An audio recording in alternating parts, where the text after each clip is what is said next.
Touch screen classes में आपका स्वागत है। आज मैं आपको यहाँ पे इकोनॉमिक्स सब्सिडरी जो कि पार्ट 1 का है, पार्ट 1 का स्टूडेंट का जो मुंगेर यूनिवर्सिटी का 2022 में एग्ज़ाम हो रहा है, तो इकोनॉमिक्स सब्सिडरी का जो एग्ज़ाम देना चाह रहे हैं उनके लिए यहाँ पे मैं ऑब्जेक्टिव लेके आया हूँ और ये ऑब्जेक्टिव आपके लिए बहुत ज़्यादा हेल्पफुल रहेगा। तो यहाँ पे आपसे क्वेश्चन में है, भारत में राष्ट्रीय आय का प्राकलन केंद्रीय सांख्यिकी संगठन द्वारा किया जाता है।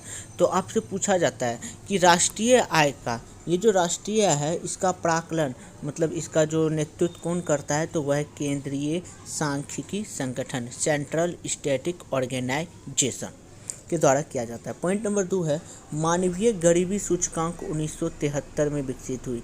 आपसे पूछा जाएगा मानवीय गरीबी सूचकांक कब, 73 नहीं 1997 में विकसित की गई। भारत में हिंदू समृद्धि दर राष्ट्रीय आय से संबंधित है। भारत में हिंदू समृद्धि दर राष्ट्रीय आय से संबंधित है। ये किससे संबंधित है? राष्ट्रीय आय से। आपसे ये पूछा जाता बहुत है। बंद अर्थव्यवस्था, अर्थ आयात और निर्यात का बंद हो जाना। वैसा देश जो आयात और निर्यात दोनों को बंद कर देता है वो बंद अर्थव्यवस्था के अंतर्गत आता है। भारतीय अर्थव्यवस्था 2010 से 11 के बीच सर्वाधिक समृद्धि दर प्राप्त की थी। आपसे पूछा जाएगा कि भारतीय अर्थव्यवस्था ने सर्वाधिक समृद्धि दर किस वर्ष विकसित की थी, तो वह है 2010 से 11 के बीच में। बहुत इंपॉर्टेंट क्वेश्चन में से एक है। मानव विकास सूचकांक की कल्पना को विकसित किया गया है महबूब उल हक द्वारा। मानव विकास सूचकांक को किसके द्वारा संकल्पना को विकसित किया गया है, तो महबूब उल हक के द्वारा। यदि एक दी हुई समय विधि की कीमतों तथा मौद्रिक आय दोनों दुगुनी हो तो वास्तविक आय अपरिवर्तित रहती है। एक दिए गए समय विधि में यदि कीमत और मौद्रिक आय दोनों दुगुनी हो तो वास्तविक आय अपरिवर्तित होती है। मतलब यदि दी गई समय विधि में कीमतों तथा मौद्रिक आय दोनों अगर दुगनी हो जाती है तो वास्तविक आय क्या होती है? अपरिवर्तित होती है। अब तक भारतीय अर्थव्यवस्था की सर्वाधिक वृद्धि 9.9% हुई है। वो भी कब? 1988 से 89 के बीच में। ये सब अब तक का सबसे बड़ा वृद्धि दर है। भारत की अर्थव्यवस्था क्या है? विकासशील है। भारत में नियोजित अर्थव्यवस्था मिश्रित अर्थव्यवस्था पर आधारित है। वैसे तो भारत मिश्रित अर्थव्यवस्था को अपने पास रखता है और नियोजित अर्थव्यवस्था मिश्रित अर्थव्यवस्था पे क्या है? आधारित है। 1967 से 68 ईस्वी में भारत में प्रति व्यक्ति आय 20 रुपये थी। तो आपसे ये पूछा गया भी है कि 1967 से 68 में भारत की प्रति व्यक्ति आय कितनी रुपये है? 20 रुपये है। वह सर्वप्रथम अभिनिश्चित किया था दादा भाई नौरोजी ने। सर्वप्रथम पहली बार पता किया था भारत की ओर से दादा भाई नौरोजी ने, वो भी 1900 नहीं, मिस्टेक हो रहा है, 1867 से 68 के बीच में। 1867 के 68 के बीच में जो दादा भाई नौरोजी हैं उन्होंने ही प्रति व्यक्ति आय 20 रुपया बताया था। तो अभी बोलने में थोड़ा सा मिस्टेक हो गया, आप लोग उसको माइंड नहीं कीजिएगा। कौन एक इनर्जी स्टैटिक्स नामक प्रकाशन है? तो केंद्रीय सांख्यिकी संगठन। मतलब यहाँ पे आपको बोला गया है एनर्जी स्टैटिक्स नामक प्रकाशन किया जाता है। एनर्जी स्टैटिक्स नामक एक प्रकाशन होता है, वो केंद्रीय सांख्यिकी संगठन के द्वारा होता है। भारत में पूंजी निर्माण आंकड़े एकत्रित करने का काम आरबीआई एवं केंद्रीय सांख्यिकी संगठन को दिया गया है। यही दोनों करती है, पूंजी निर्माण आंकड़े का एकत्रित करने का काम। विकास का भारतीय मॉडल व्यक्ति एवं राज्य के हितों की सुरक्षा करता है। आपसे पूछा जाएगा कि विकास का भारतीय मॉडल किसके हितों की सुरक्षा करता है, तो व्यक्ति और राज्य। जोखिम पूंजी, जोखिम पूंजी आखिर किसे कहते हैं? नए उद्यमियों को उपलब्ध कराए गए दीर्घकालीन आरंभिक पूंजी। मतलब वैसा उद्यमी जो नए आते हैं, नई जो कंपनी खुलती है उन्हें उपलब्ध कराई जाती है लंबे समय के लिए प्रारंभिक पूंजी, उसी को जोखिम पूंजी कहा जाता है। क्योंकि अभी ये नया वाला क्या पता चला कि नहीं चला, इसलिए इसे जोखिम पूंजी के अंतर्गत रखा जाता है। तो ये कुछ आपको सब्जेक्टिव से निकाल के दिया गया है। अब हम पहले ऑब्जेक्टिव कुछ देख लेते हैं जो कि आपका 2004 सब में तिलका मांझी भागलपुर यूनिवर्सिटी में पूछा गया। ये अलका गैस पेपर का है। हाँ, इसमें जो गलत है वो गलत सही किया है, जो सही है वो सही आएगा। एक अविकसित अर्थव्यवस्था में जनसंख्या का घनत्व ऊंचा होता है। भारत में उत्तम गुणों के मानवीय पूंजी प्रतिशत क्या होती है? ऊंचा होती है। आर्थिक सुधारों की सफलता के लिए कृषि का व्यवसाय सॉरी भारत में उत्तम गुणों के मानवीय पूंजी की प्रतिशत ऊंचा है, बिल्कुल गलत है। और फिर उसके बाद आर्थिक सुधारों की सफलता के लिए कृषि के व्यवसायीकरण आवश्यक है, बिल्कुल सही है। गरीबी रेखा के ऊपर रहने वाले लोग को गरीब कहते हैं, गलत। गरीबी रेखा के ऊपर रहने वाले लोगों को अमीर कहते हैं, ये आप गलत है, ठीक है। और फिर उसके बाद गरीब के ग्रामीण क्षेत्रों में भारत के ग्रामीण क्षेत्रों में बड़े पैमाने पर अदृश्य बेरोजगारी वर्तमान है, बिल्कुल सही बात है। भारत में भूमि सुधार के उद्देश्यों को प्राप्त करने में हम पूरी तरह सफल हैं, बिल्कुल गलत। सफल कहाँ हैं हम अभी? भूमि सुधार कहाँ हुआ है? किसी के पास बहुत ज़्यादा ज़मीन है, किसी के पास बहुत कम ज़मीन है, तो ये भूमि सुधार हुआ कहाँ है? तो ये आपका जो आंसर है वो बिल्कुल सही है।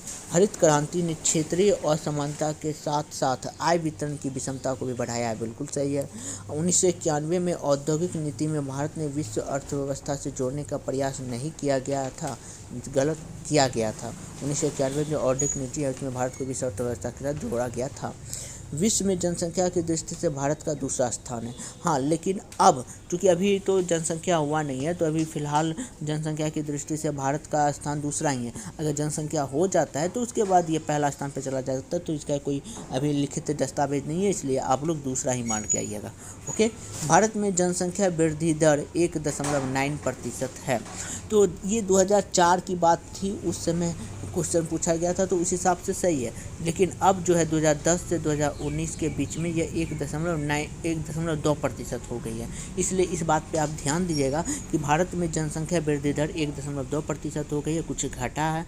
तो ये 2010 से और 2019 के बीच का आंकड़ा दिया गया है। तो अब शायद यही क्वेश्चन पूछेगा, तो 2004 का तो पूछेगा नहीं, इसलिए आप यहाँ पे भारत में जनसंख्या वृद्धि दर 1.9% अब नहीं है, 1.2% हो गई है। ये कि 2010 और 2010 से 19 के बीच का आंकड़ा है।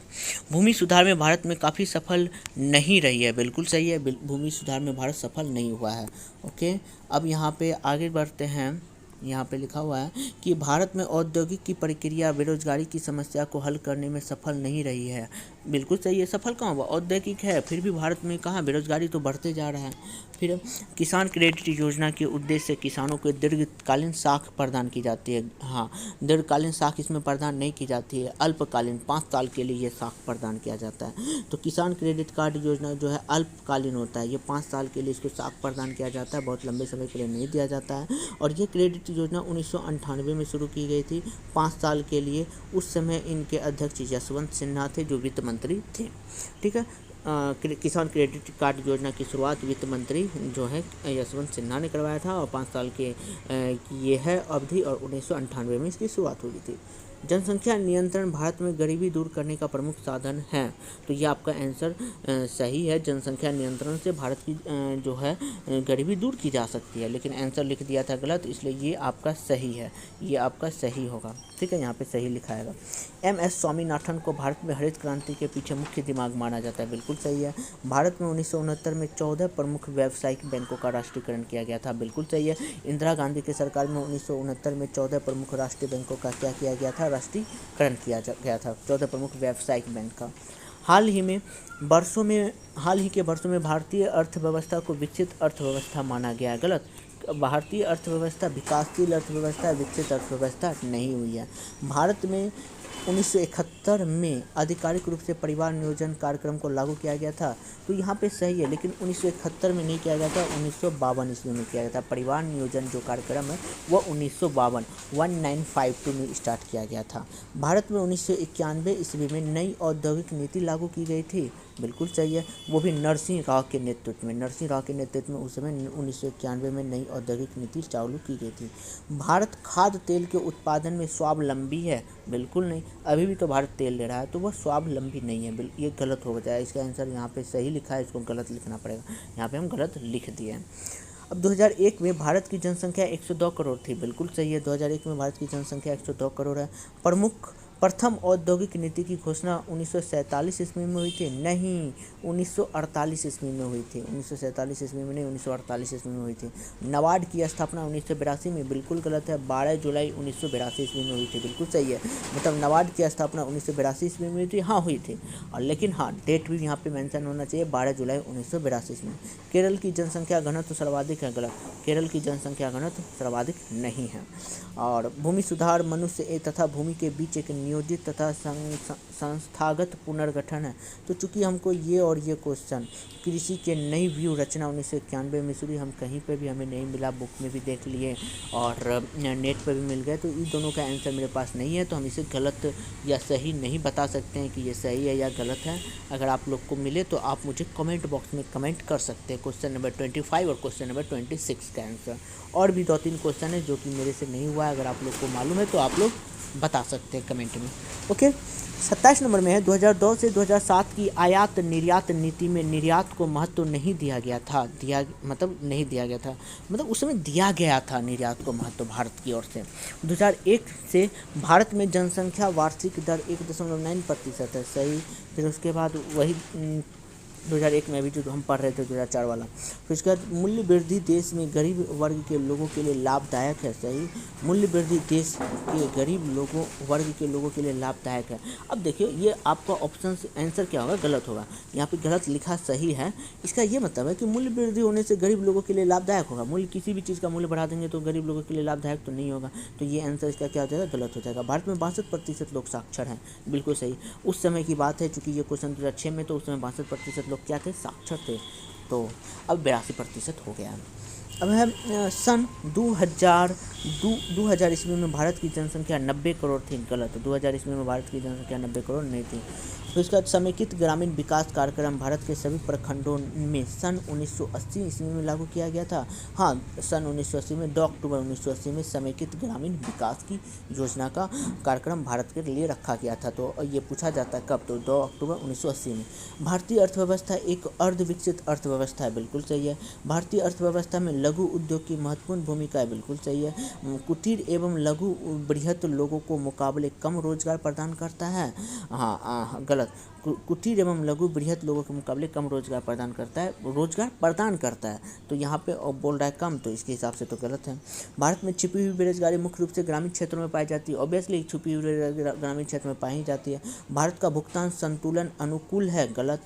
भुगतान समय पे नहीं होता है। निर्धारित रेखा के नीचे लोग अमीर है, निर्धनता रेखा के नीचे लोग गरीब होते हैं, यहाँ पे अमीर है, तो ये गलत है।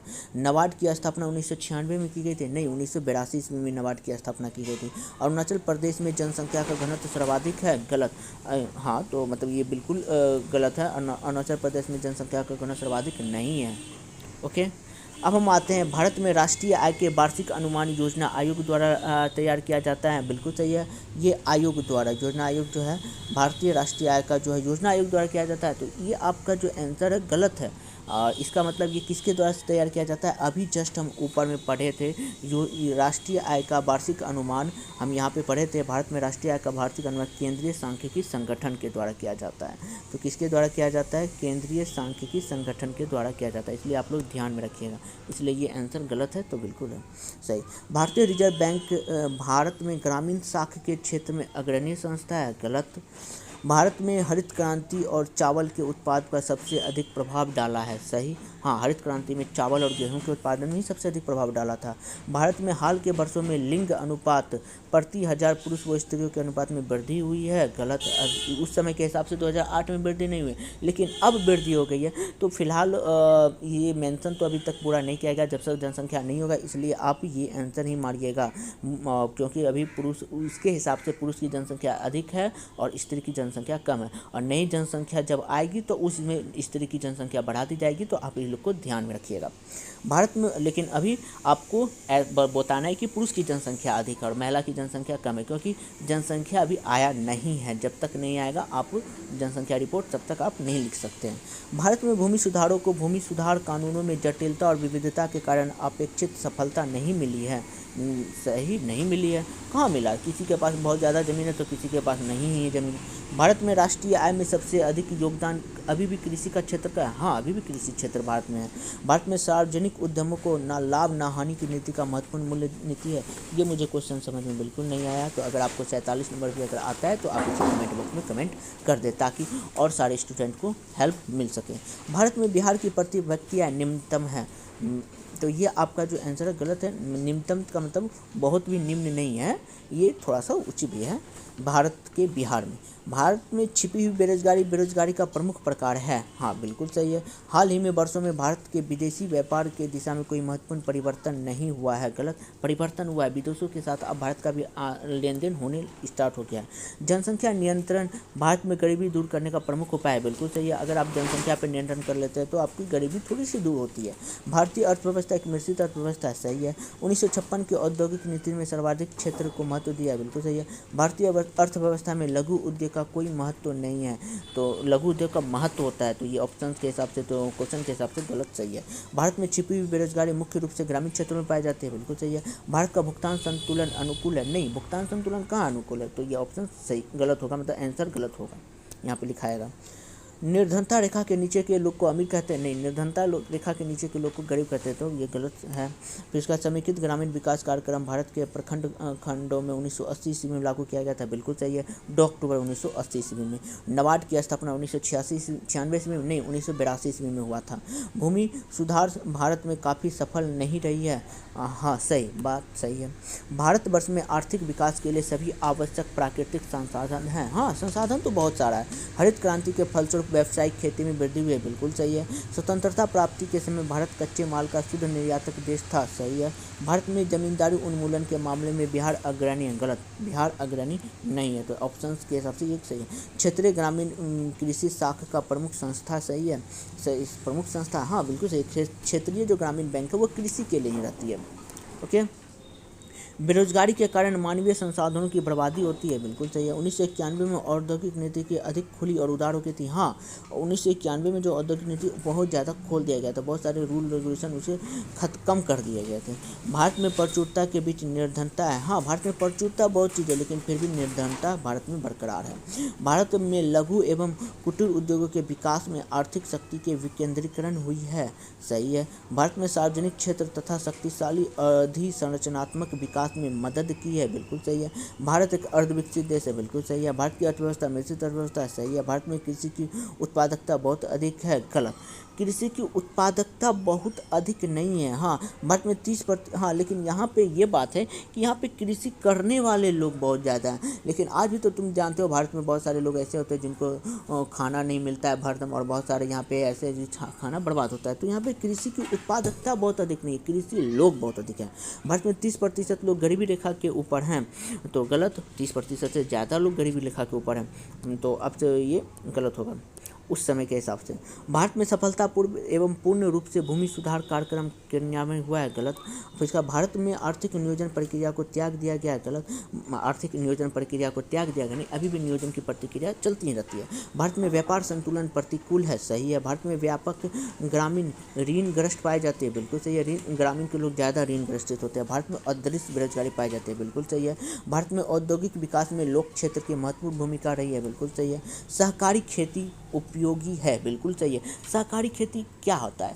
सहकारी खेती जैसे 4 लोग हैं, 4 लोग के पास 1-1 बीघा ज़मीन है, तो वो मान लेते 1-1 कट्ठा ज़मीन है, तो चारों मिल के एक साथ 4 कट्ठा हो जाएगा, चारों अपना एक खेती करेगा और सब अपना फ़ायदा उठाता है, तो इसे सहकारी खेती कहते हैं। और वही ये चारों अपना अलग अलग करेगा तो उसको फ़ायदा कम होगा, क्योंकि एक साथ करने पर ज़्यादा फ़ायदा होता है। इसी ही सहकारी खेती, और सहकारी खेती हमारे देश के लिए बहुत ज़्यादा उपयोगी होते हैं। प्राथमिक कृषि साख समिति लघु अवधि के लिए किसानों को ऋण प्रदान करती है। बिल्कुल सही है। भारत एक विकसित देश है। नहीं, भारत एक विकासशील देश है। बिहार भारत का सबसे धनी राज्य है। बिल्कुल नहीं, बिहार, तो यह आपका आंसर गलत सही है।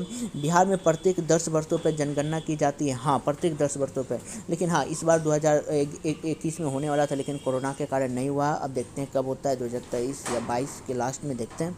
हरित क्रांति ने कृषि उत्पादन को बढ़ाने में मदद की है। बिल्कुल सही है। हरित क्रांति ने कृषि के उत्पादन में बढ़ाने में मदद की है।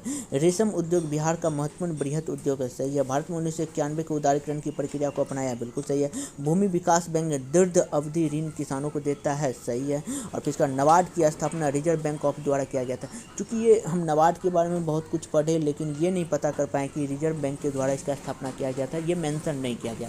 अगर आप लोगों में किसी को ये पता है तो आप बता सकते हैं। लेकिन नाबार्ड की स्थापना 1982 ईस्वी में हुई है, लेकिन ये रिजर्व बैंक के सहायता से हुई है या रिजर्व बैंक ने इसका स्थापना किया है, ये नहीं पता है। तो आप लोग को अगर पता हो तो आप कमेंट बॉक्स में प्लीज़ ज़रूर कमेंट कर ले, ताकि और सब स्टूडेंट को पता चल जाए। आगे चलते हैं। भारत में हरित क्रांति का जनक एम एस स्वामीनाथन है। बिल्कुल सही है, हरित क्रांति के जनक एम एस स्वामीनाथन जी है। नई औद्योगिक नीति जुलाई 1990 में शुरू हुई थी। गलत, जुलाई 1990 में शुरू नहीं हुई थी। अदृश्य बेरोजगारी औद्योगिक क्षेत्र में पाई जाती है। नहीं, औद्योगिक क्षेत्र में अदृश्य बेरोजगारी कहाँ से पाया जाएगा, वहाँ पे तो बेरोजगारी रहेगा ही नहीं। 2011 इसकी जनगणना के अनुसार भारत की जनसंख्या 121 करोड़ थी। बिल्कुल सही है। नाबार्ड रेलवे का एक बोर्ड है। गलत। भारत में हरित क्रांति गेहूं और चावल के मामले में सफल रही है। बिल्कुल सही है। भारत में सार्वजनिक उद्यमों की ना लाभ ना हानि की नीति अपनाई है। बिल्कुल सही है। प्रथम औद्योगिक नीति की घोषणा कब की गई थी? 1948 ईस्वी में। तो ये याद रखिएगा, प्रथम औद्योगिक नीति की घोषणा 1948 ईस्वी में की गई थी। भारत एक अमीर देश पर भारतीय गरीब है। हाँ, भारत अमीर देश है लेकिन यहाँ के लोग गरीब हैं। भारत में एक मिश्रित अर्थव्यवस्था। हाँ, भारत में मिश्रित अर्थव्यवस्था है।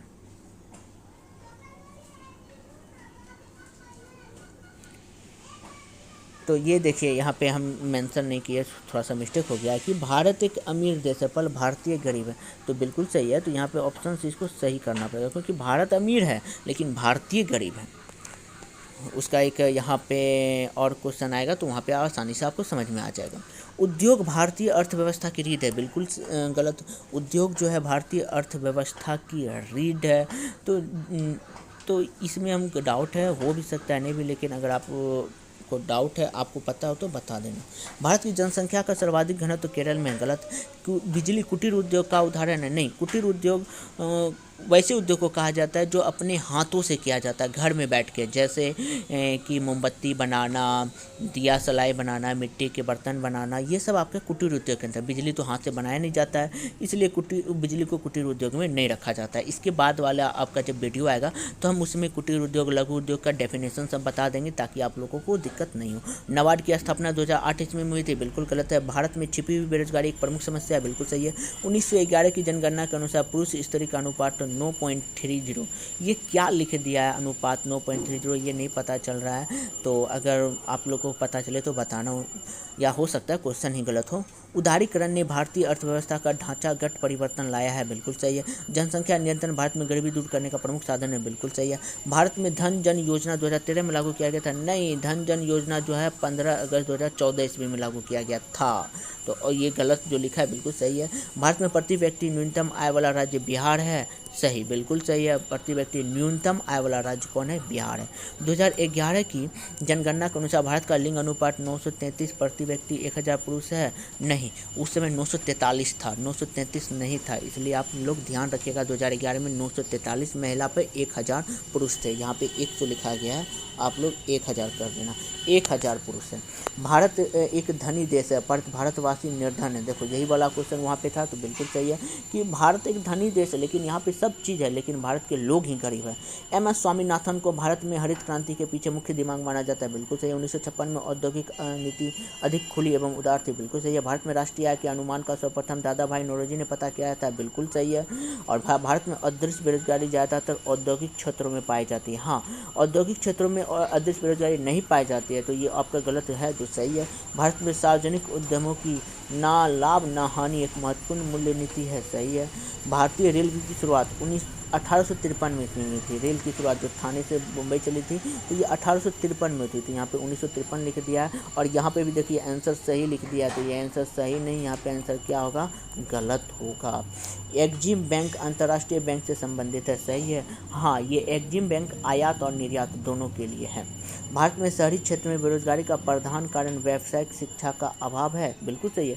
अगर हमको शिक्षा नहीं होगा क्या हम कभी कुछ कर पाएंगे? इसलिए बेरोजगारी का मुख्य कारण शिक्षा भी है, शिक्षा का अभाव भी है। तो इस तरीके से आज हम 120 ऑब्जेक्टिव और कुछ टर्म लेके चले थे। बाकी का वीडियो आपको नेक्स्ट वीडियो में अपलोड करा दिया जाएगा, आप लोग देखते रहें। अगर आपको कुछ क्वेश्चन में अगर डाउट हो तो आप मुझे कमेंट बॉक्स में कमेंट कर सकते हैं। और हाँ, जो क्वेश्चन हमसे नहीं बना, अगर आप लोगों में से कोई जानते हैं तो आप प्लीज़ उनका आंसर देने का जरूर करें ताकि सब लोग को पता चल सके कि इसका आंसर क्या है। और अगर वीडियो पसंद आए तो प्लीज़ लाइक, शेयर और सब्सक्राइब कर लीजिए और आपको नेक्स्ट वीडियो में मिलते हैं। Thank you.